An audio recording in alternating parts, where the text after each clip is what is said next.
I'm Dr. Michelle Plaster, and you're listening to Between Two White Coats, a weekly podcast where we dig into key issues surrounding health and wellness. I'm a family medicine doctor, and my co-host, Amber Foster, is a family medicine nurse practitioner.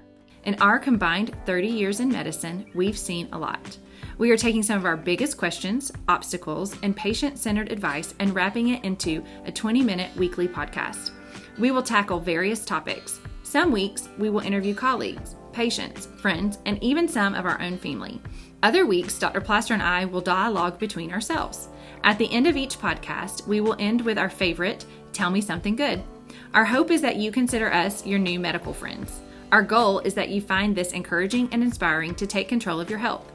Make sure you hit subscribe so you don't miss an episode. If you have found this podcast helpful, give us a 5-star rating and review. This helps other people find our podcast. And make sure you share it with your friends. Thank you for your time. We look forward to serving you. This season, we want to focus on the decisions we make and how it affects our health. Really, our day-to-day, every moment decision of, are we going to eat the right food? What are we going to do as far as activity? Truly, it's the things that your doctor's always asking you to do that drives you crazy. We want to address those things and not only tell you what you're supposed to be doing, because we hear all the time, I know what I'm supposed to do, I just don't do it. And that's not just true of patients, it's true of doctors and nurses as well. Knowing is not the hard part, doing is the hard part. So we would like to address what it is that we're supposed to be doing, most importantly, why we're not doing it. And there are a lot of really good reasons for why we don't make the best health decisions every day. And then give you some simple, practical advice that you can use to start making better decisions to have better health. In the next few episodes, we'll discuss things such as what you eat, your activity, how to manage your stress. That's one of my favorites, when people tell you, don't be stressed, as if you chose to be stressed, and your sleep habits, in hopes of giving you a little bit of practical information to live a healthier life. We are super thrilled to have Becky with us today. Becky is one of our patients, and I say our patients, but she's actually been cared very well for by Amber, our nurse practitioner. And Amber will be joining us in just a little bit, but we want to start by Becky telling me her story, since I'm less familiar with all of it, and sharing with all of us what had gone on in her life that led her to seeing Amber and then making some really impactful lifestyle changes.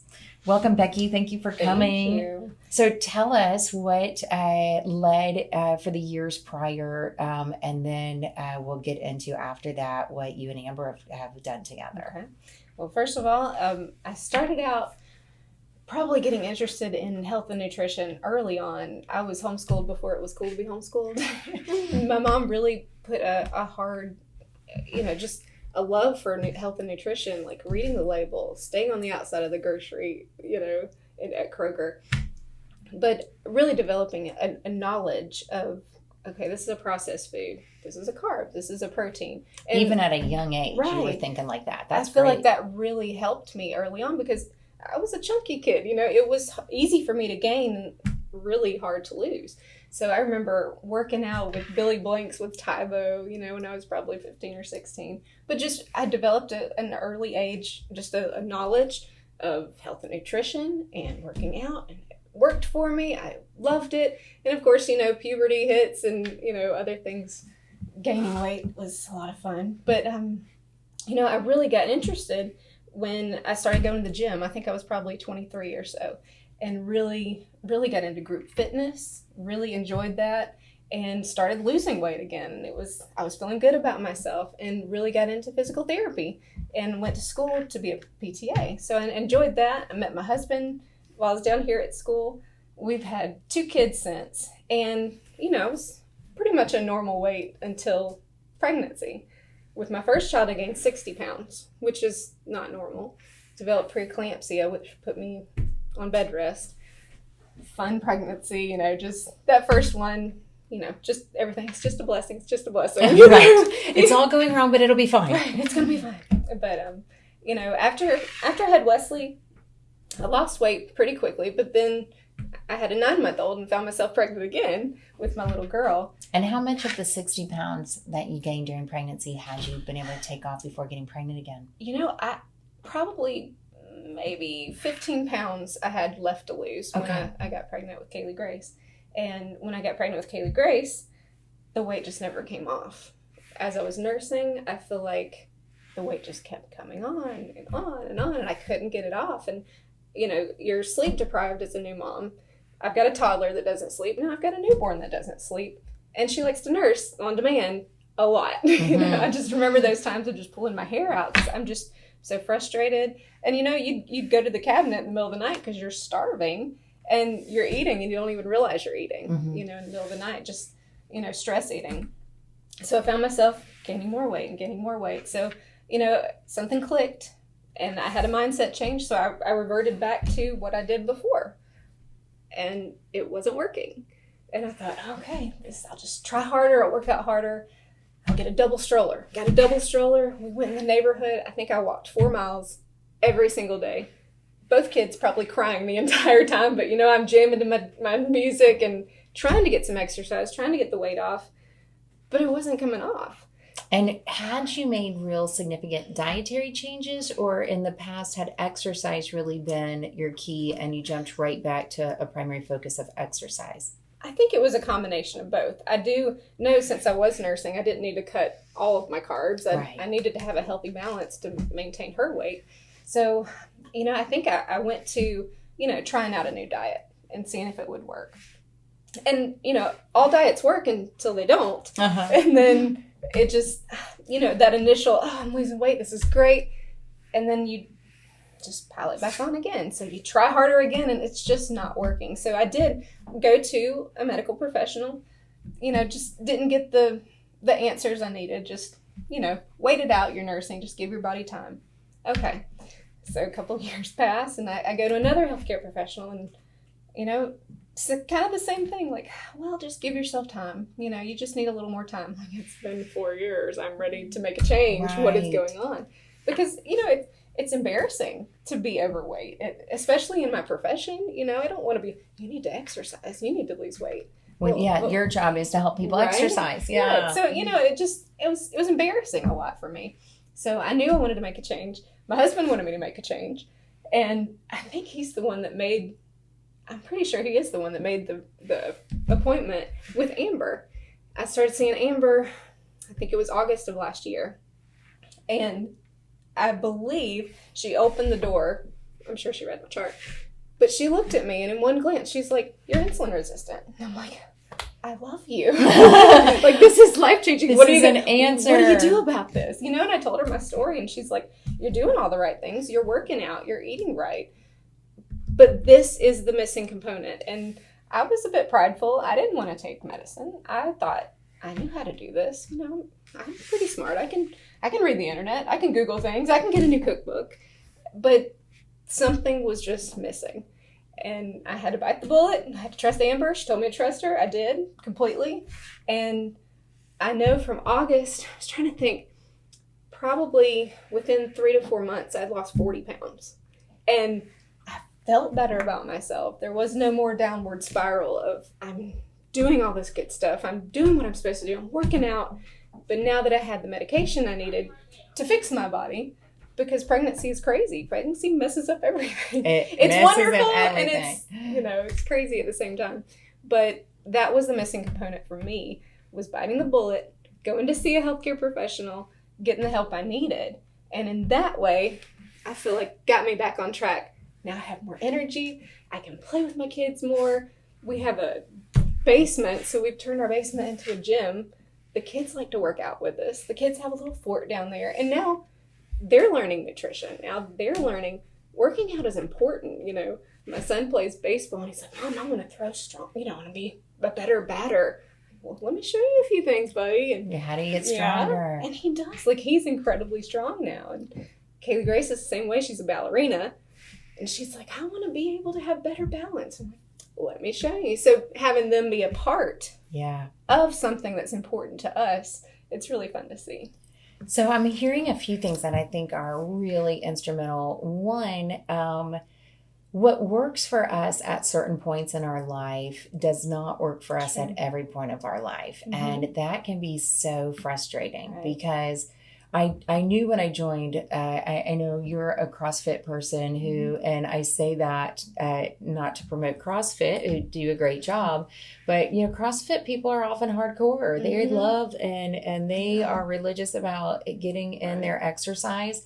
And, in your early 20s and pre-2 pregnancies, just changing your exercise might make all the difference. That's true. But then you have all these life changes. And when you are with babies at home, or for whatever other reason that we have sleep deprivation, that changes your cortisol levels and your other stress hormones so that your body's not responding like it did. Right. And you want carbohydrates in a way that you've never wanted them before. And you're breastfeeding and you have other estrogen and progesterone adjustments from pre and post pregnancy.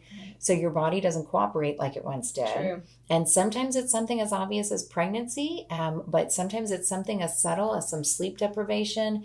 And sometimes it's simple aging. All these things are estrogen, progesterone, testosterone levels for men. They adjust over time, so we don't get the same results that we got when we were in our 20s, and we didn't know to be so grateful that all we had to do was join the gym when we were 21, and suddenly all the pounds fell off. Yeah. And then what I am also hearing is there are a number of physicians and medical providers, and your story is not as unique as I wish it was, that really don't touch weight loss. It's not an easy one-size-fits-all, quick, revolving door answer for how do we make lifestyle change. And so many times, don't be so hard on yourself. It'll come off. Here's a paper with a diet on it.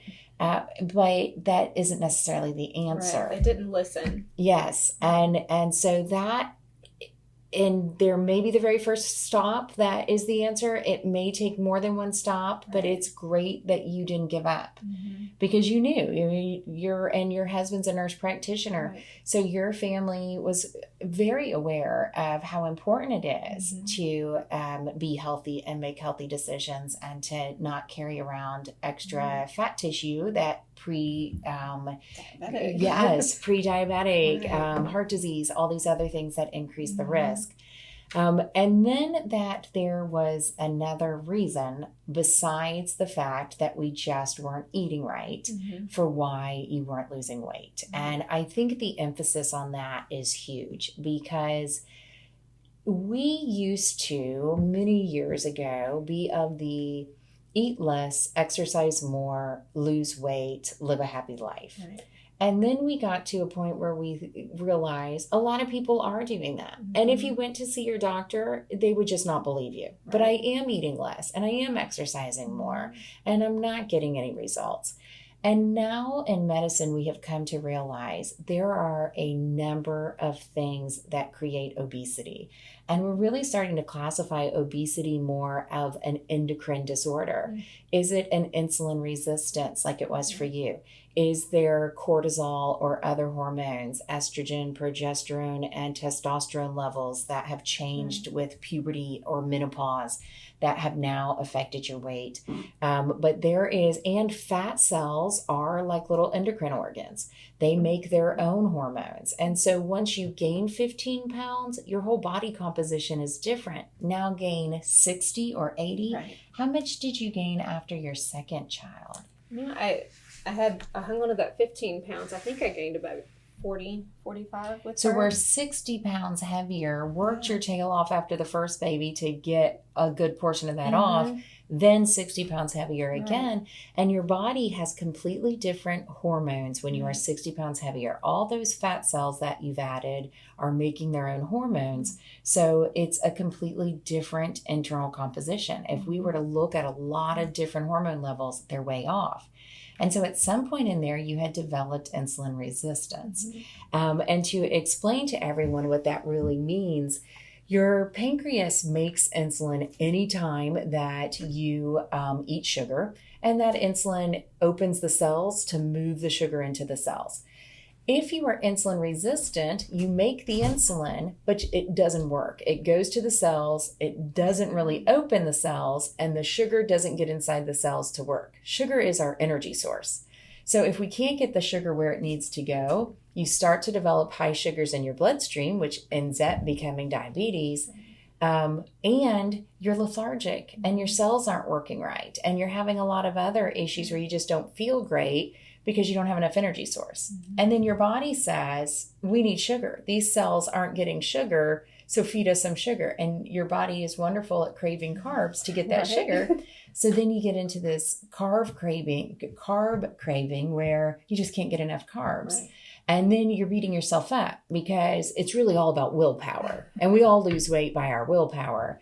So you don't have enough willpower because you gave into that ice cream bowl. But meanwhile, your body's screaming for sugar. Right. So of course, it was a survival technique for you to give into the ice cream. And once Amber got you started on a medicine that we use for a lot of people with diabetes, but it helps with that insulin resistance, very common prescription that makes a big difference. Once Amber got you started on that, recognizing that we needed that insulin to start opening those cells again, then you could use your sugar, you could stop craving sugar, and you could go back to having what typically should work start to work again. Right. And it did. And it worked very quickly. That was amazing. And how much weight have you lost? 40 pounds since I saw her. 40 pounds. That's right. That's amazing. Back to normal. And talk about what you felt like 40 pounds ago and what you feel like now. You know, I was at the point I was creating a headache log. I had headaches every day. And I'm like, surely this is just in my mind. Like, goodness, which I know your hormones have a lot to do with that. And I do have PCOS as well, which causes the insulin resistance. But I mean, I was to the point where, okay, I've got to figure this out. And I did. I went to another health professional about my headaches, when in turn, I think everything was from the insulin resistance. I needed to lose that weight to get back to my normal homeostasis mode of who I am. So, and something like headaches, you don't necessarily blame on your weight. Right. Or your intake of whatever you're eating, or even sleep deprivation. Right. But it is incredible all the array of symptoms that a person can have. Right. Because if you don't feel well, you don't want to eat well. You don't want to work out. But it's just that downward spiral. But then there's got to be something. And mine was probably my husband making the appointment for me of just something had to switch. And I feel like it's just the inverse of, you know, instead of that downward spiral, now that switch has flipped, now I'm eating right. Now I'm working out, you know, even more intense than I was before. I'm lifting a 30-pound dumbbell that was really hard for me to just move across the floor to sweep behind. Now, you know, I'm doing some hang cleans with it. And it's amazing to see the progress that you make because you feel better. Yes. You know, it's an uphill climb. I'm so glad you mentioned the spiral because I must say it every day that we snowball in the wrong direction, but we can snowball in the right direction too. And, you know, for you, what started as poor sleep and hormone changes, then you don't feel like exercising, then an object in motion stays in motion, and an object at rest stays at rest. So you haven't really done anything in a while. So now you're not really compelled to get up and exercise. Right. And your energy is low and your hormone levels are off and it just, everything goes in the wrong direction. And then you've gained weight. So now your hormone levels are more off and you want to eat more carbohydrates. And everywhere you go, you're carrying 60 pounds around. So you're going to move less. So we can really start to head in the wrong direction. But then it just takes one thing because you can feel overwhelmed by all of that. And then it just takes one thing of, okay, what if I just change this? What if I just got my sleep better? And now I have more energy. So now I can actually do 20 minutes of exercise. And then 20 minutes of exercise allows me to work up to 30 or 40 minutes. And now that I'm doing that, I feel like eating better and I'm hydrating better. And as you start, your energy continues to improve. And then you're exercising during the day. So you sleep better at night. So now we fix that. It's a great stress relief. So if stress is part of the equation, doing the right things helps to reduce the stress, and now we're snowballing in the right direction. Right. And so we can turn those snowballs around, but it starts feeling really heavy too. Right, it does. And I think it's true. Like you make that one change, like take one meal a day. You know, you mess up at breakfast, start again at lunch. You know, have a nice salad. Maybe make your own dressing, add some lean protein to it. Mess up at dinner, start again the next day. You know, change that one thing. Go through your pantry, take out the processed food, take out the sugar. And to me, I don't miss that stuff. Like, I feel so much better not on the processed food, not on sugar. I don't like soda anymore. Like, I just drink water. So let's talk about a gallon of water. Let's talk about processed food, soda, and water. Okay. The wonderful people in the billion-dollar food industry have not by accident made us love this stuff. The potato chip commercial, you can't eat just one. Yes, you can't, because they have made chemicals into all of our processed food to make us want more and more and more. And it is incredible when you stop it. And I would encourage people to cold turkey off of that stuff because you can't eat just one. They do tests. They look at your brain while they are putting chemicals into your food, and they figure out what's going to make your craving centers go off and what's going to make you eat more and how you're not going to be full so that you can eat the whole bag. Right. And they're messing with our brains literally with the chemicals that are in those processed foods. So when we can cut that processed food out, then we realize, you know what? I don't miss it. And I feel a million times better. And I'm not craving it all the time. You know, you have one Oreo, you have one chip, you have one whatever, and it just makes you want more. And then it's hard to step away from that. Right. And so getting away from the processed food, and the soda people do the same exact thing. Lots of chemicals in there to make you want more and more and more. Right. And when you cut it, not only, you know, if you're drinking, and I have patients who are drinking 6 to 12 sodas a day, that's not terribly unusual, unfortunately. But when you're drinking even 1, 2, 3, your body wants more of that, and you're not going to drink an entire 16-ounce soda and then drink an entire 16-ounce water. Right. So you're hydrating with all the stuff that actually dehydrates you. Right. You're throwing liquid in, and you're acting like it's the same as water, and it's absolutely not. But once you start drinking water, you realize how you cannot quench your thirst with the other wet stuff. Right. And so when you're, you know, and patients will say all the time, oh, I don't like water. And I start by saying, you don't have to like water. Treat it like medicine and drink it. Right. Let's face it. It's not the most delicious thing, but it also doesn't taste bad. If your water tastes really bad, I would encourage you to not drink that water because there might be something in it. Yeah. So in general, we've got to learn to love water. But after you stop drinking the other stuff and you add water, you really don't feel like you're quenching your thirst with other things. So it's really a just stop the other stuff and add water. And I promise you, in a year, you're going to be carrying water around with you and feeling thirsty again. The overwhelming majority of the United States is dehydrated, chronically dehydrated. And because we're dehydrated, our body will only notify us of things for so long before our body says, they're not listening. Why are we still saying it? So we feel thirsty for a little bit. And then if you've been dehydrated for 4 years, you stopped feeling thirsty a long time ago. But once you start getting hydrated again, now when you exercise, you don't want to go grab a Coke. Right. You want ice water. Yeah, I want water. I love water. I did not do a great job when I first became a doctor of eating or drinking regular healthy stuff. I was busy and on the run, and I could go all day and not drink water. And it was only when I became pregnant that I thought my baby needs water. Now, I wasn't going to do a thing. I knew I needed water, but whatever, I'm chugging through. But when I became pregnant, I started drinking water, cut all the other stuff out. And then it was incredible how a year later, I really needed the water and recognized how I felt without the water. Once I started listening to my body again, I realized what dehydrated felt like. So I would simple change. Cut the sugary drinks entirely. They are doing you no favors, and replace it with water. That is just a huge how to age healthy and make sure you're taking care of yourself tip, which I'm glad you brought up water because that is huge. Talk to me about, you were mentioning a few of the subtle changes If you were to give people who are frustrated and have talked to some people and it's not worked, gone on the old diet and gained weight, what used to work doesn't work at all, address that frustration and what you would recommend for people. For me, the change was just realizing there is a problem. I can't control it. I like to be in control, but I had to let go, and I had to go and see. I saw Amber, and that really made a huge change in my life. And when I started seeing those changes, it encouraged me even more to drink that water.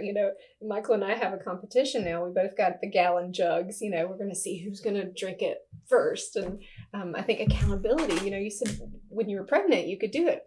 You were accountable to him. I feel like, Michael and I are accountable to each other. Like, are you drinking? We've got our workouts on our watch, and we'll challenge each other on there. And who's going to get to close their rings first. And even my kids, did you close your rings today, Mom?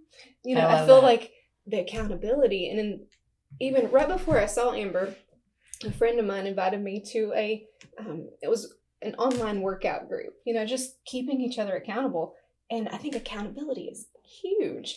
So even the with number water. one thing across all forms of weight loss, prescription medicines, there's a new prescription medicine that came out this week, and I saw it on the morning news. If it's not covered by your insurance, it is $3,500 for a month's supply. I thought, well, that's really not going to be a popular drug. Yes. Bariatric surgery included, all these different expensive and invasive options. The number one thing for weight loss, the number one most successful thing is accountability. It is simply saying you're going to do it, having someone who's going to help hold you accountable, whether it is a health professional or a trainer or a weight loss clinic or a friend, a family member. You mentioned that you and your husband will have competitions and did you drink your water? And so having, and if you don't have, I also hear you say something that's so important. You're having a healthy family. This isn't I have patients all the time say, I can't eat healthy because then I have to fix 2 dinners and I have to cook for the family and then cook for myself. And I think, why are you feeding your family unhealthy things? Right. Like, don't you care about them and whether they have diabetes and heart disease? And so you really have to have a healthy approach and educate, like you were saying, your children about what healthy looks like, role model it, teach them, have them get involved. It's summertime. Part of our summer to-dos should be outdoor activities, and we play them as a family. It's family time. We're burning calories, and it's a lot of fun. And so I think having that healthy family is also a huge thing. And whatever is not healthy for us and not on our diet plan is not healthy for them either. But that accountability partner of your family or a friend, and if your family's not on board and you may be ready for change and your family may not be ready for change, they may sabotage people's efforts. We see that too, where you point out to me when you're trying to eat right and exercise, it points out to me that I'm not eating right or exercising. I see this a lot with my smokers. It's really hard for a wife to quit smoking and the husband continues to smoke. One of them sabotages the other frequently. But you've got to shop outside your home if that's what you need. And so if you can't get your family on board and you have tried, then you find that friend or you find a professional who can be your accountability partner. But you're absolutely right. Accountability, having someone that you say, these are the changes that I'm working on making, and having that person help hold you accountable and help you through your obstacles. And what I also heard you say is you're going to screw up, that you screwed up your lunch. It wasn't what you planned to do. You're chasing some kids and you're busy. And so then you say, but I'm going to try for dinner. I'm not sure why we in our minds think that this is an all or nothing endeavor, that healthy choices is an all or nothing endeavor. It sets you up for failure. It does. And then you give up and then you just get on the unhealthy road and you stay there. Yes. Or we're going to start over January 1st. So, we have one day a year that's going to save us. And we need to start over every morning at 8 a.m. I make the comparison with patients frequently to this is like living a good religious life where you say, I'm going to be kind to others and I'm going to try to live by the scripture that I believe in. And guess what? We're going to not always be kind. And so we don't say, okay, well, I'm off my Christian today and I'll start over January 1st. Grace. Yes. Give yourself grace. And isn't, in every church and temple and synagogue, they tell you to forgive yourself. We remind ourselves that everyone sins and messes up and we're to forgive ourselves and keep trying. But even church has figured out the accountability thing, because you go every Sunday, not because you don't know what they're telling you or you're not sure what's expected, but because that refills your well and it holds you accountable and it reminds you that you're not doing this by yourself. And I think that's where group fitness classes are often helpful, because you get a lot of like-minded people who are all trying and messing up, but still trying.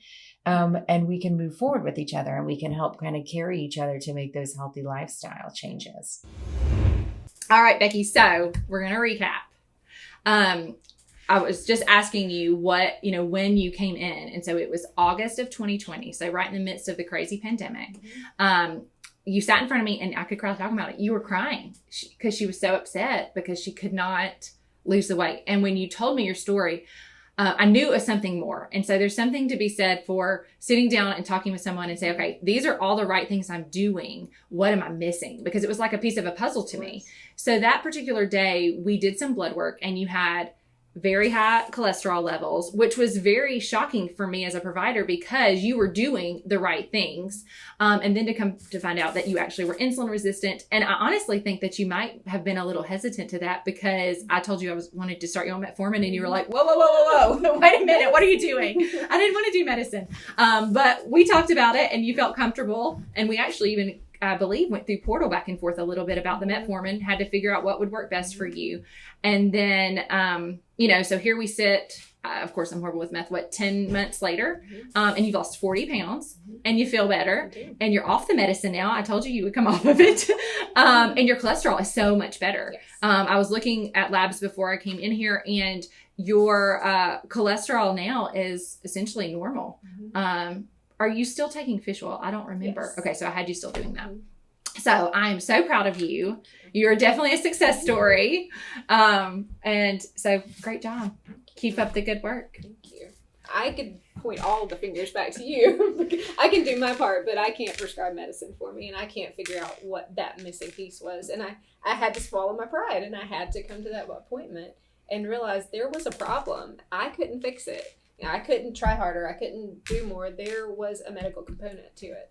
And when you started me down that path and I started losing that first 10 pounds, I'm like, I love Amber. She knows what she's doing. And you told me to trust you. And I did not want to take medicine. I was like, oh, that's just, I feel like I'm a failure. I can't figure this out on my own. But God can use medicine. Yes. You know what I mean? Like, He made it. So why can't we just take that? So I am very, very thankful for you and for your whole team that just doesn't focus on, here's a pill, here's a pill, here's a pill.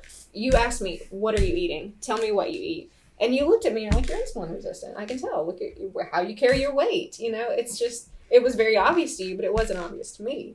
So it took a little prodding. Yeah, it was a little prodding. And I'm so thankful that I came because it is life-changing. High cholesterol runs in my family. My dad looked like the epitome of health and had a heart attack before he was 60. And my brother also has high cholesterol and just a great body type, but it's just family genes sometimes, and you do have to fight it, and you have to work hard to combat it. So, well, you did a great job. Yes, well done, well done. And thank you for joining us and sharing your story. We like to leave you on a good note. We end every episode with Tell Me Something Good to help put your mind in a good place. We do this for many reasons. As medical providers, we have to focus on the bad way too often, but we know how important it is to be focused on the good. Also, we want to encourage you to direct your brain to positive thoughts. Simply focusing on one small positive thought can change your day. So here's today's Tell Me Something Good. The CDC has lifted many COVID safety restrictions. COVID cases, hospitalizations, and deaths are way down across the United States. We have made it through some very tough times, and the time is here to exhale, be proud of the sacrifices that you have made, and start to welcome back the things that you have been missing. And as we add back what's been missing this past year, let's make an effort to not take a single thing for granted. Thank you for sharing your valuable time with us today, and until next time, take care of yourself.